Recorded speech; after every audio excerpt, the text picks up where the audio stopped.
Tati-tati. Dan dengan penuh rasa kesedihan, akhirnya Hyang Kuncung Agung pun melanjutkan perjalanannya menuju Gunung Hyang. Di dalam perjalanan itu sendiri, ia belum mengerti dengan apa yang telah terjadi. Hingga sampai istri tercintanya, yaitu Nyai Sundari atau Nyai Gelung Agung, harus ngahyang di saat melakukan perjalanan tersebut. Namun beliau percaya dengan petunjuk dari Sang Hyang Tunggal, yang dimana memerintahkannya untuk meninggalkan Munjung Agung atau Gunung Padang, yang sangat ramai dan megah. Harus pergi menuju ke Gunung Hyang yang sangat sepi dan masih rimba. Di balik itu semua, pasti ada hikmah yang baik buat dirinya. Maka keyakinan itulah yang membuat beliau tetap tegar di dalam menjalani semua itu. Setelah 4 hari perjalanan, Hyang Kuncung Agung pun akhirnya sampai pula di tempat tujuan, yaitu Gunung Hyang atau Gunung Ceremai. Kemudian beliau menetap di tempat itu, bersama dengan 7 pengikutnya dan berbaur dengan penduduk-penduduk setempat. Hingga akhirnya beliau mengajarkan kepercayaan Sunda Kaelingan di tempat itu. Setelah berjalannya waktu, makna dari perjalanannya mulai dimengerti, bahwa Sang Hyang Tunggal menyuruh beliau pergi dari tempat sebelumnya untuk menghindari jiwa-jiwa yang tidak sadar. Adapun tujuannya ke Gunung Hyang agar menjadi jiwa yang sadar. Akhirnya ajaran Sunda Kaelingan yang diajarkan oleh dirinya di tempat yang dulu, beliau pun merubahnya menjadi ajaran Sunda Kauningan, yang berarti Sunda kesadaran, karena dasar kata dari Kauningan yaitu uning, dan uning itu tersebut artinya sadar. Jadi makna Sunda Kauningan adalah orang-orang Sunda yang sadar, dan daerah yang ditempatinya oleh beliau akhirnya bernama Kauningan. Dengan berjalannya waktu, nama Kauningan itu pun dipersempit dalam pengucapannya menjadi Kuningan. Dan sampai saat ini tempat itu masih bernama Kuningan. Adapun makna Kuningan itu sendiri tidak merujuk pada warna kuning, karena warna kuning di dalam bahasa Sunda sebutannya yaitu koneng. Setelah berjalannya waktu dan pesatnya ajaran Sunda Kauningan itu sendiri, banyak orang-orang yang datang ke tempat itu.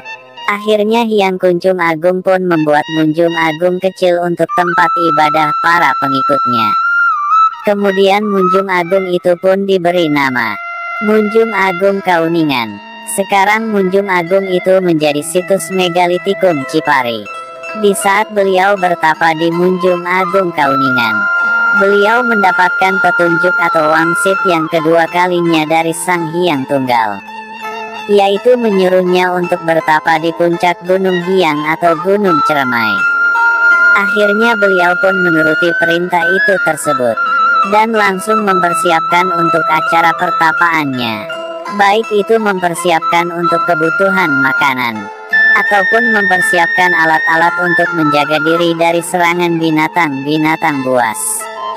Adapun alat-alat untuk menjaga diri, Hyang Kuncung Agung menggunakan alat-alatnya dari bahan baku bambu, yang kebetulan pohon bambu tersebut banyak sekali tumbuh di tempat itu. Di antaranya bambu andong dan bambu hyang. Setelah semua persiapan dianggap sudah cukup, dan disertai dengan keyakinan yang suci, akhirnya Hyang Kuncung Agung dan 7 pengikutnya berangkat ke puncak Gunung Hyang, di mana perjalanan menuju Gunung Hyang itu sendiri membutuhkan waktu sampai 2 hari 2 malam. Di dalam menempuh perjalanan, tidak ada halangan dan rintangan yang dihadapi.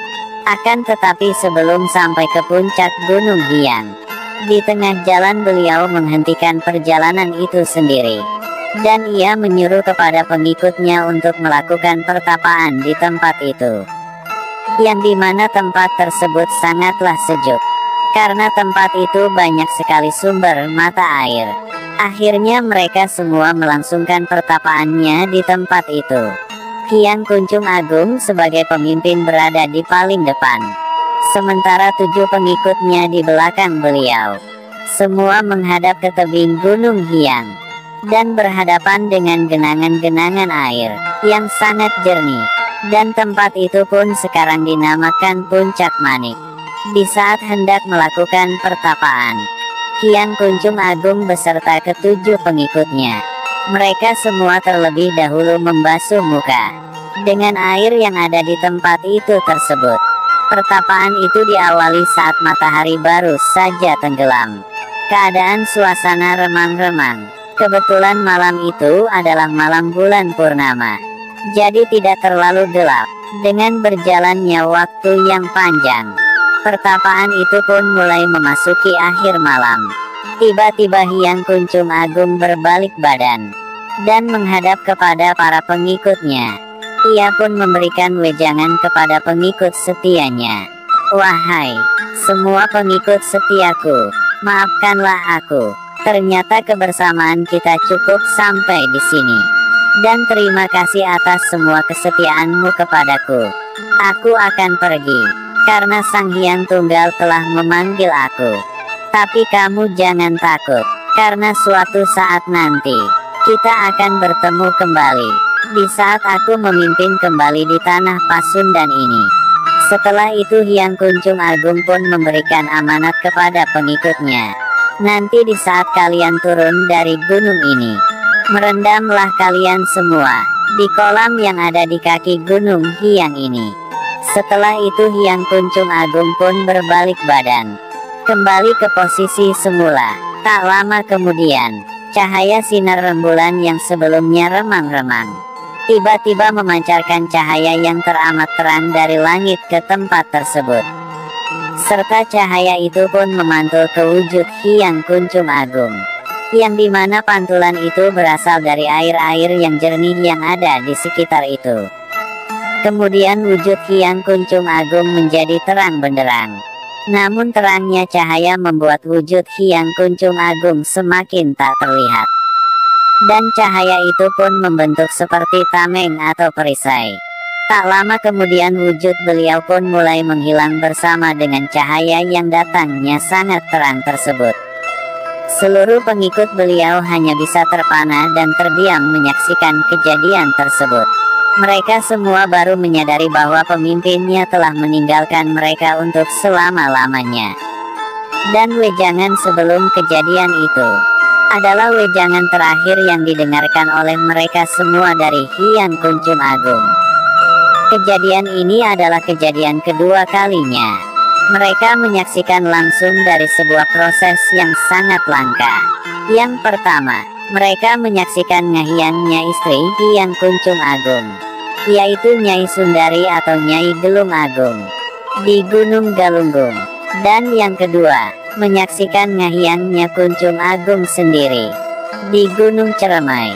Dengan perasaan yang teramat sedih dan terpukul, mereka pun akhirnya turun meninggalkan tempat itu menuju ke kaki gunung, yang dimana kenangan yang tertinggal dari Hyang Kuncung Agung yaitu sebatang bambu yang menancap di sebelah beliau saat bertapa. Dan akhirnya bambu itu pun dibawanya demi mengenang Hyang Kuncung Agung. Mereka pun menanamkan potongan bambu itu di kaki gunung Hyang, yang pada akhirnya bambu tersebut dinamakan bambu Tameng Hyang.